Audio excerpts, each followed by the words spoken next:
En 95.9 Cámara FM llegó el momento de las noticias. Con el patrocinio de Almacenes Éxito presentamos el Noticiero Económico Antioqueño. Información local, nacional e internacional a la altura de todas las cabezas. Noticiero Económico Antioqueño. Desde 1975 dice cómo marchan los negocios. Director J. Enrique Ríos.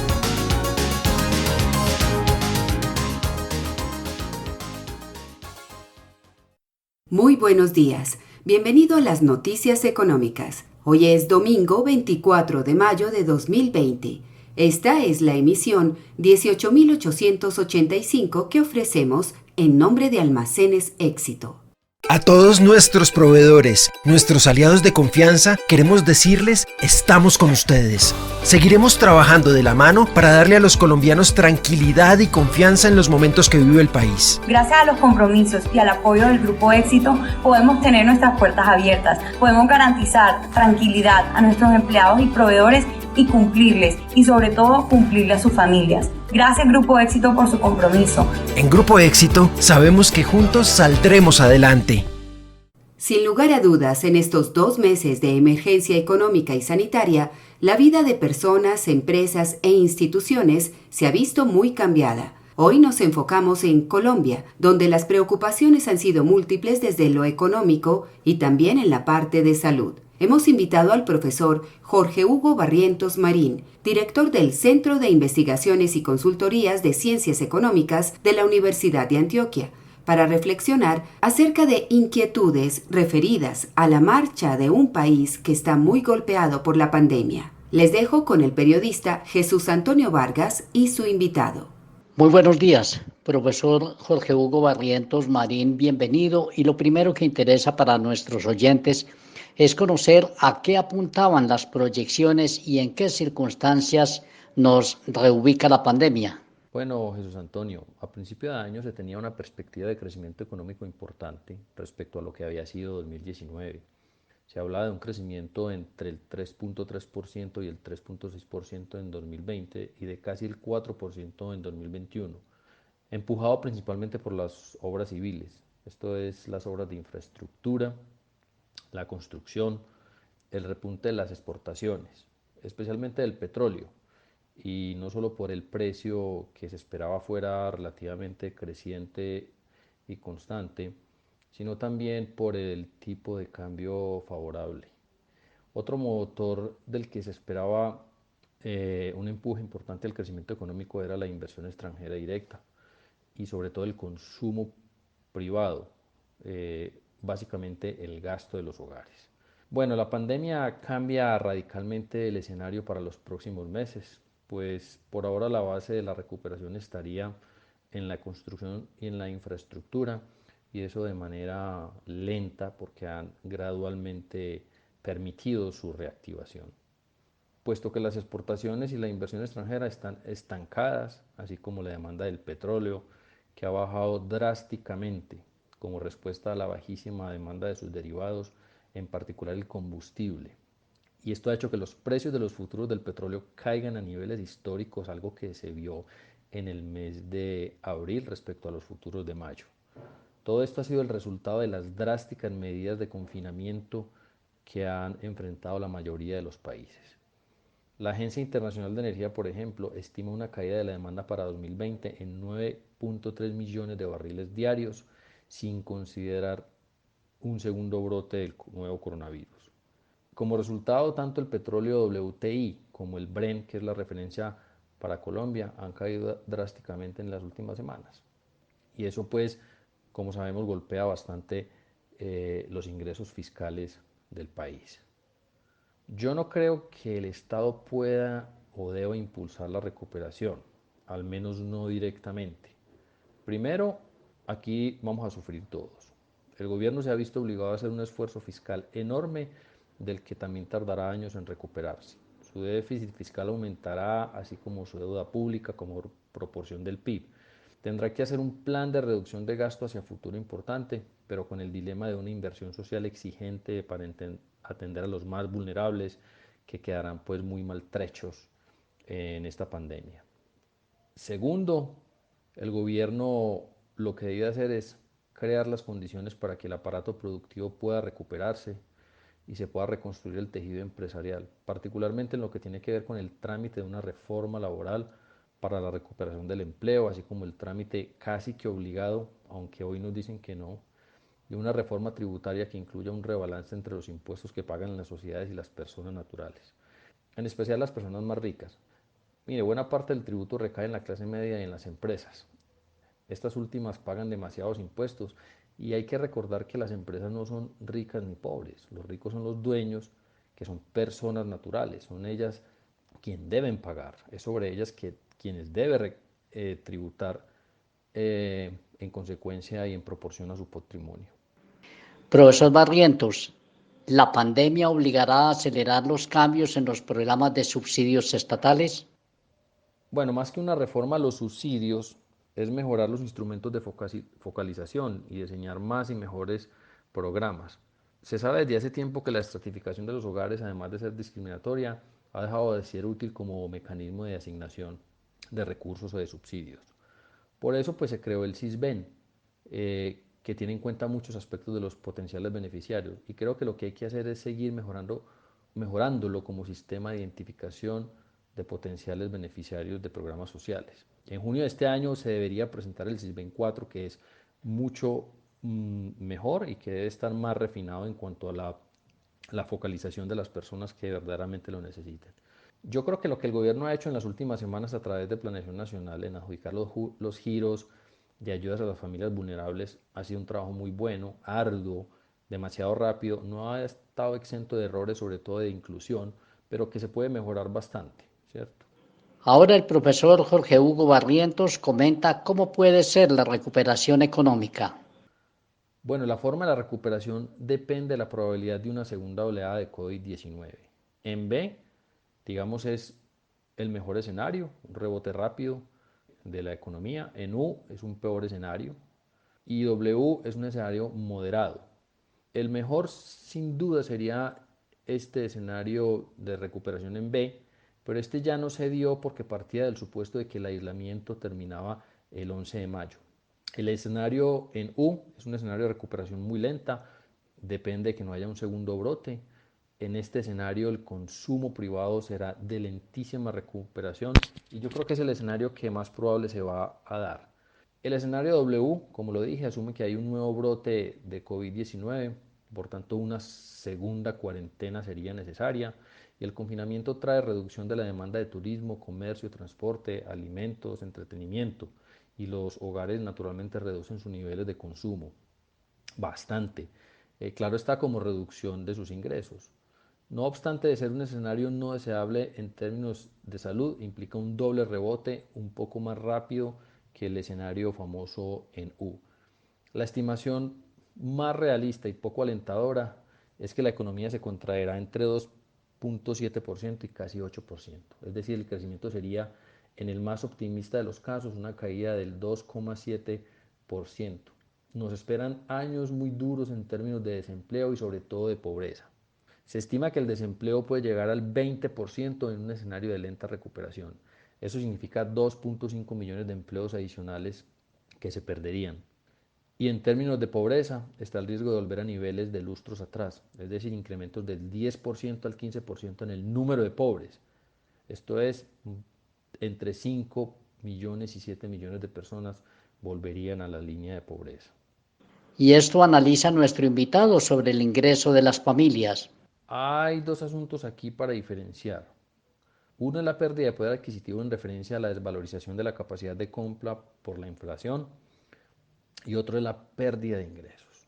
Con la demanda estancada, un escenario de alta inflación es poco probable.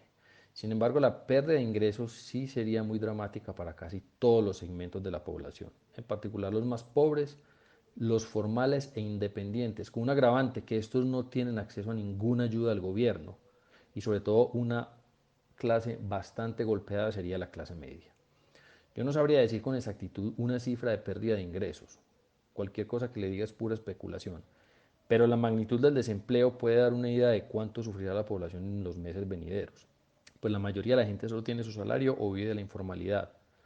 De un lado sufren Los primeros por el cierre y las quiebras masivas de las empresas. Y los segundos no verán un crecimiento de la demanda rápida en el corto plazo. La gente, aunque no se va a quedar aislada, sí tendrá más miedo al contagio y al principio se vería un comportamiento de distancia social más o menos similar al que tenemos ahora. Pero le voy a dar un dato más preciso, cortesía del grupo de macroeconomía de la Facultad de Ciencias Económicas.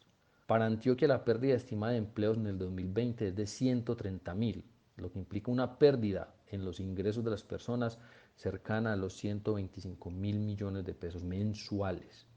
Y esto golpea fuertemente la demanda y naturalmente muchísimos aspectos de la vida económica se ven afectados por la escasez de la demanda y por la caída en el consumo. Le planteamos al profesor Barrientos si es insuficiente el esfuerzo fiscal que hace el gobierno en comparación con lo que hacen vecinos como Perú.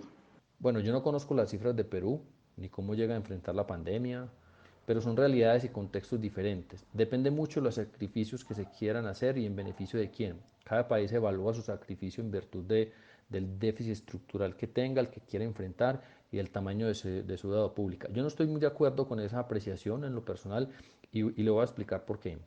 En principio yo reconozco que no parece fácil explicar las razones del insuficiente paquete fiscal del gobierno, aunque ha venido aumentando paulatinamente a medida que la realidad es cada vez más tosuda.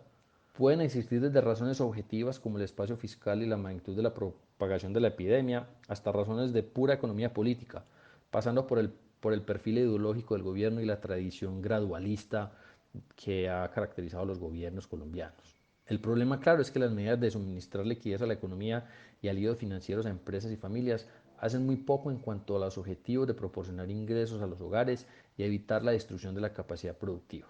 También es claro que en este ámbito se requiere una mayor agresividad fiscal porque los costos de destrucción de capacidad productiva pueden ser mayores que los costos fiscales actuales. El gobierno lo ha hecho y voy a ampliar un poco más este último aspecto. Al comenzar el 2020, la meta del gobierno era un déficit fiscal del 2.2% del PIB. Debido a la pandemia y a las enormes demandas sociales y económicas, el Comité para la Regla Fiscal hizo uso de una cláusula de escape que le permite incrementar hasta un 20% adicional el gasto como política contracíclica. Entonces, en abril pasado se modificó la meta de déficit y se incrementó al 4.9%, casi unos 19 billones de pesos adicionales. Sin embargo, dada las perspectivas devastadoras de la pandemia, a principios de mayo se volvió a modificar la meta de déficit, pasando del 4.9% al 6.1%. Esto es casi 40 billones de pesos más. En total son casi 60 billones adicionales para la atención de la población y las empresas y además del sector salud. En general para atender la emergencia sanitaria, económica y social. La base de estas expansiones del déficit han sido desde luego la perspectiva negativa y cada vez peor sobre el precio del petróleo y sobre el crecimiento de la economía. En abril el ministerio preveía un decrecimiento de la actividad en 1.6%, pero para mayo ya había corregido a la baja y con un alto pesimismo esa cifra, llegando a estimar que puede ser el 2020 un año de una recesión terrible, cerrando en menos 0.5,5%. Entonces, pues esto significa no solamente una ampliación del déficit fiscal, sino un incremento de la deuda pública, que crecería en 13%, pasando del 45% al 60% como porcentaje del Producto Interno Bruto. Y aquí es donde yo creo que el gobierno quiere gradualidad en la magnitud del gasto. Es decir, yo creo que no se ha gastado toda la munición, aún tiene margen para inyectar liquidez en términos fiscales, si necesita lo hará, pero yo creo que está esperando una evaluación de los impactos que ha tenido la pandemia en estos meses. Esa es como mi visión sobre lo que creo que el gobierno va a hacer, gradualidad, yo creo que seguirá siendo gradual y yo creo que con el pasar de las semanas nos iremos acercando más a un importante incremento del gasto para atender la pandemia. Se ha sugerido que puede ser importante un grupo experto asesor del Ministerio de Hacienda. ¿Qué piensa al respecto nuestro invitado del Centro de Investigaciones y Consultorías de Ciencias Económicas de la Universidad de Antioquia, Jorge Barrientos Marín? Sí, yo sí creo que puede ser relevante que en adelante el gobierno tenga un asesor, un grupo asesor compuesto por exministros y exgerentes del Banco de la República, quienes son los que conocen la historia reciente y las cifras del, del país. Una de las preguntas que ronda en el ambiente es si la pandemia también nos obligará a buscar nuevas fuentes de crecimiento para no seguir dependiendo de los mismos sectores que hasta ahora jalonan y que cuando retroceden causan estragos. Mire, la economía colombiana desde hace años depende, al menos en lo que a exportaciones refiere, y el sector externo a la exportación de minerales y petróleos. Nunca ha sido una economía cuyo crecimiento y desarrollo tenga como fundamentales la industria, la innovación, la generación de nuevo conocimiento. Eso ha quedado claro. La industria manufacturera y el sector agrícola cada vez tienen menor peso dentro del Producto Interno Bruto. Así que en el corto plazo el futuro es muy poco halagüeño. La pérdida de tejido empresarial, la quiebra masiva y la pérdida de empleos implican un panorama muy oscuro, sobre todo en términos de pobreza. Vamos a retroceder varios lustros, como ya lo mencioné, y se habrá perdido millones, billones de pesos que se han invertido en programas sociales para sacar a los más vulnerables de la pobreza. Coloquialmente se afirma que los economistas se pelan con los pronósticos. Por eso le preguntamos al profesor Barrientos qué elementos tienen en cuenta los grupos de investigación para hacer las estimaciones de crecimiento. Bueno, para hacer estimativos de crecimiento y de diversos indicadores, pues normalmente se echa mano de la evidencia pasada, de lo que ha pasado en otras crisis. Los estimativos se hacen con técnicas de medición económica, estadística, cada vez más sofisticados, cada vez con mejores herramientas y mejor información. Y con base en eso sí podemos hacernos una idea sobre cómo será el futuro en el mediano plazo, en muchas variables, sobre todo en un contexto de estabilidad. Lo que sí no hacemos, ni pretendemos hacer, ni nos interesa es adivinar. Hay cosas muy difíciles de prever, como por ejemplo una pandemia. Pero sí podemos saber, una vez que ha ocurrido esa choque, esa pandemia, cómo múltiples variables se van, se van a comportar. La crisis financiera de 2008 y la posterior crisis de deuda de 2011 se vieron venir meses antes de que ocurriera, así como sus consecuencias. Y el mundo se preparó y preparó paquetes fiscales importantes y al final se salió mucho más rápido de lo que se pensaba de lo que podría ser una crisis similar a la de 1930. Es comprensible entonces que en esta coyuntura cualquier pronóstico que se hiciera es inútil. Bueno, mire, se esperaba un 2020 bueno, un 2021 mejor. En principio el único nubarrón que se atisbaba en enero parecía ser la guerra arancelaria entre Estados Unidos y China, pero la perspectiva de un acuerdo comercial era halagüeño para todo el planeta. Quiero insistir en que en este caso específico no se trató de una curva mal tomada, es una catástrofe, yo diría casi natural, que nadie previó y que las consecuencias han sido un estrangulamiento forzoso a la demanda de casi todo, excepto comida y servicios públicos de los hogares, y esto pues por el claro aislamiento y el confinamiento. ¿Y qué piensa el profesor Jorge Barrientos en relación a lo que podría tardar la recuperación y lo que pueda suceder con indicadores tan fundamentales como el empleo? Mire, es posible que recuperar la senda que se traía en muchas variables tarde unos 4 o 5 años en retomarse.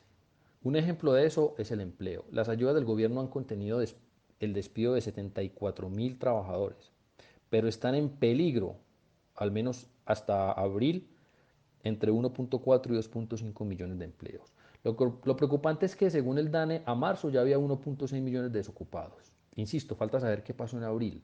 En ese contexto, no hay ayuda del gobierno que alcance para contener el desempleo y la pobreza que se avecina. No hay gobierno que pueda reemplazar un aparato productivo y la gente trabajando. En consecuencia, disminuir el desempleo a cifras de 2019, que estaba más o menos en el 10.5% tasa general, tardará 5 años más o menos.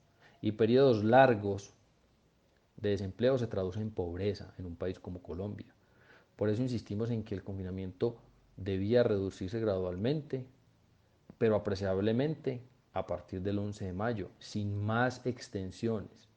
Igual suerte va a correr el Producto Interno Bruto. En el primer trimestre la economía creció 1.1%, quiere decir que literalmente se perdieron 2 puntos porcentuales. Eso contando solo el aislamiento en marzo, que fueron unos 10 días. Las pérdidas en términos de contracción del PIB en el segundo trimestre podían estar en niveles cercanos al 8 y 10%. La recesión es un hecho. Recuperar los niveles de crecimiento de los últimos años, que no eran tampoco espectaculares, tomará entre 2 y 3 años. Si no hay más brotes y si no hay más nubarrones a la vista. Por eso el empleo tarda más años en recuperarse, porque en gran parte está atado al crecimiento del PIB. Nosotros en la facultad estimamos una caída de la actividad solo de la industria del 7% en los meses venideros. Eso es nefasto para cualquier economía. ¿Y qué se puede esperar sobre los posibles motores del crecimiento? Bueno, primero el agro es muy importante para la demanda interna, pero está lejos de ser una locomotora. Incluso si fuera un sector robusto, las sociedades modernas son principalmente urbanas. Segundo, el sector manufacturero es importante, pero no como lo fue en décadas pasadas. Además, la reconversión industrial para producción basada en el conocimiento le falta un largo camino que recorrer. Tercero, el petróleo no es una locomotora tampoco. Colombia, pese a no ser un país petrolero, sus ingresos fiscales dependen en buena parte del petróleo, con el agravante de que el petróleo en particular y el sector minero en general no se caracteriza por ser generador de puestos de trabajo de calidad. Cuarto, el turismo es una fuente que no es despreciable de ingresos para un país como Colombia, pero la falta de inversión en el sector es apreciable y lastimosamente es el último sector que entrará a operar y el último en recuperarse después de que pase este aislamiento. Quinto, los países con cierto grado de igualdad en la distribución del ingreso e ingreso per cápita medio alto lo han hecho con base en el conocimiento y en la creación de bienes y servicios basados en este conocimiento, con alto valor agregado y basado en una demanda externa amplia, es decir, que han crecido hacia afuera. Pero esto requiere de un sistema de creación e investigación e innovación potente con base en las universidades y cofinanciado entre el gobierno y el sector privado, con una protección sólida de los resultados del conocimiento aplicado. También le preguntamos si considera posible que el Banco de la República le preste al gobierno, como ha pasado en otros países. Bueno, posible sí es posible que el banco le preste al gobierno, pero el hecho de que lo hagan otros países no significa que sea adecuado o aconsejable, por lo menos en estos momentos. Esta es una propuesta que es una versión adobada de la propuesta de emitir dinero por parte del Banco de la República para financiar gasto público. El gasto ha venido el gobierno ha venido recurriendo a otras fuentes de endeudamiento y probablemente no desea quedarse sin munición en caso de que la situación sanitaria empeore, así como la situación social, y se prolongue en el tiempo. Seguramente en esas condiciones el gobierno tenga que emitir deuda, normalmente TES, que se adquiría por el Banco de la República en el mercado primario, que en el fondo ya lo hace. Y en términos del manejo macroeconómico futuro, esta opción es mejor que la emisión directa o el uso de reservas internacionales. Porque es que además no podemos olvidar que el choque fundamental que enfrentan actualmente la economía mundial y la colombiana no es de la misma naturaleza que los registrados en los últimos 100 años, porque la parálisis de la actividad económica se da a dificultades o a imposibilidad de la interacción social que implica una interacción productiva. Y eso, digamos, hace una diferencia importante con todo lo que haya pasado anteriormente. Nuestro agradecimiento por acompañarnos esta mañana a Jorge Barrientos Marín, director del Centro de Investigaciones y Consultorías de Ciencias Económicas de la Universidad de Antioquia. No, gracias a ustedes por haberme invitado y espero que no sea la última vez. Muchas gracias a todo el equipo de redacción del Noticiero Económico Antioqueño. Mañana 25 de mayo, día festivo, conversaremos con el rector del CEIPA, Diego Mauricio Mazo Cuervo, y el vicerrector académico Giovanni Cardona Montoya. Un feliz día.